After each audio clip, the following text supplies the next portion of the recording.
You can also get them done by the utilities, natural Oh, all right, gas that's what I or was thinking. Northeast Yeah, all right. Utilities. They are different. Oftentimes, if a blower door test is not done and pressure checks are not done, there are components that end up getting missed in that process. Now, there's the next part to it, and that is once they've done the energy audit, who does the upgrades? Well, there are companies out there that do the upgrades as well as the audit. Same company. Well, isn't there a little bit of conflict of interest? On top of that, those companies do not understand building sciences. And we've had many cases where we get called in afterwards, and we've got a court case we're working on, where they did an energy audit up in Massachusetts where it's required. They did the proper energy audit by the state of Mass. And then from there, the contractor then proceeded to do the upgrades, but did not do them taking into consideration building sciences, meaning where was the moisture barrier placed. So it blocked moisture and condensation that came through the foundation, and now the house has got mold throughout, and there's rotting to some of the frame members because it was insulated improperly. So these energy audit companies are great at auditing, but they're not necessarily the end all as far as making the necessary repairs. So we have to be cautious How on do that. how do they get to the general public? Are they sending out information through the mail? Are they on TV? Is your gas company sending you information? How is that all done? All of those. It's a good question.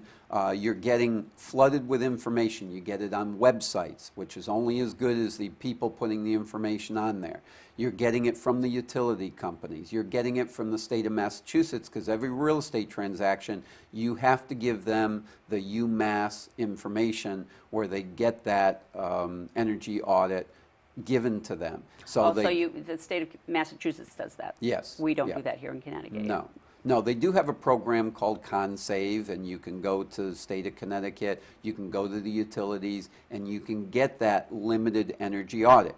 It's a good energy audit, but once the audit is done, that's where you need to call somebody in, like a professional home inspector, as long as the inspector understands the building sciences, and that's the key word.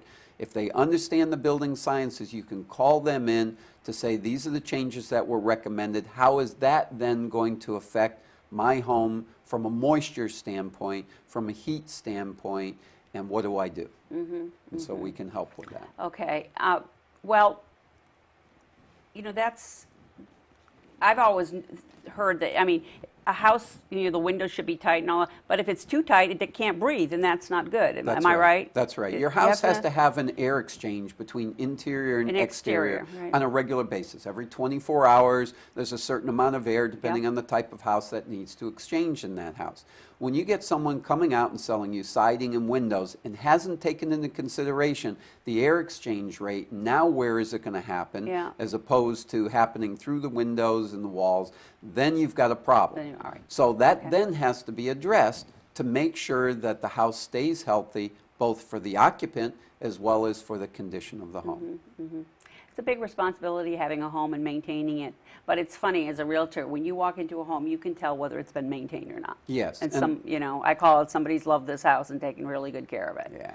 And oftentimes there's some real simple ways to be able to understand how to maintain the home.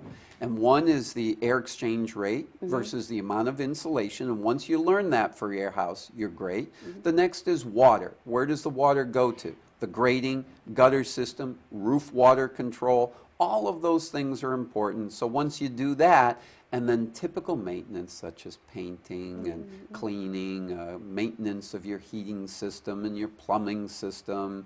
No Drano, folks. Don't use any of that type of stuff. So we can go a long ways to helping you that. And we have a guidebook on our website now that helps with the maintenance steps. Could somebody download? Could someone print that off? Sure. Oh, wow, that's pretty interesting. Yep.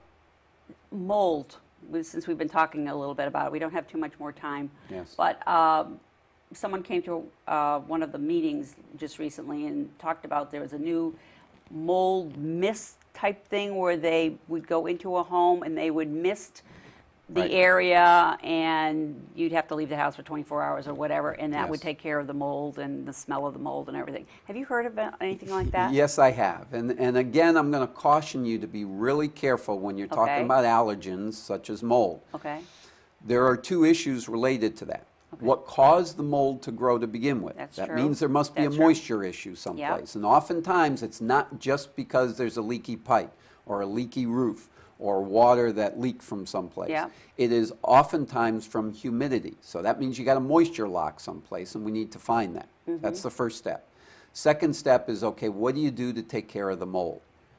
Misting it and killing the mold does not mean it's not going to be allergenic. Dead mold is just as allergenic and problematic to your health as live mold, absolutely. And so this is what a lot of people don't understand, and this is where we would come in and we would do an evaluation and completely help you understand why the moisture was there, what needs to be done to stop it, what needs to be done to clean it up, oversee proper cleanup, and make sure it was done properly afterwards. And that's the only way that you're going to completely resolve that mold issue. I'm sitting here laughing and saying, I wonder what your house must look like.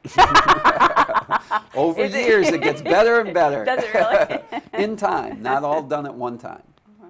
Oh, that's good. I was a little leery when I heard that this new spray could take care of all our problems, but I didn't quite believe it, but whatever it is. Yeah, it certainly is not the end all.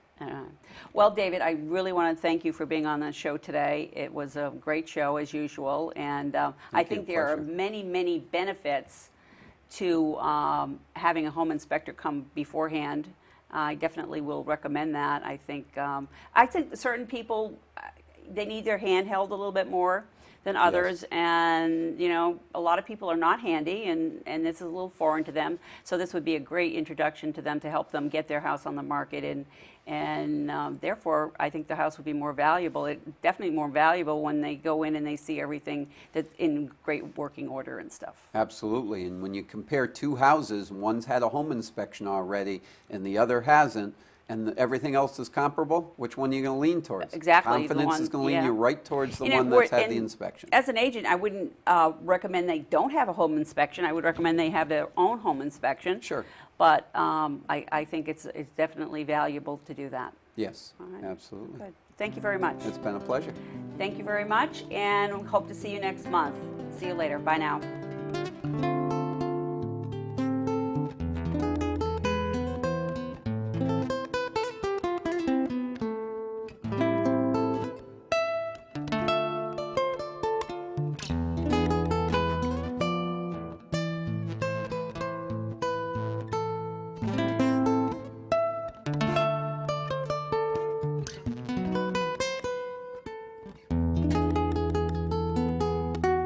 Funding for Simsbury Community Television is provided in part by contributions from viewers like you. Thank you.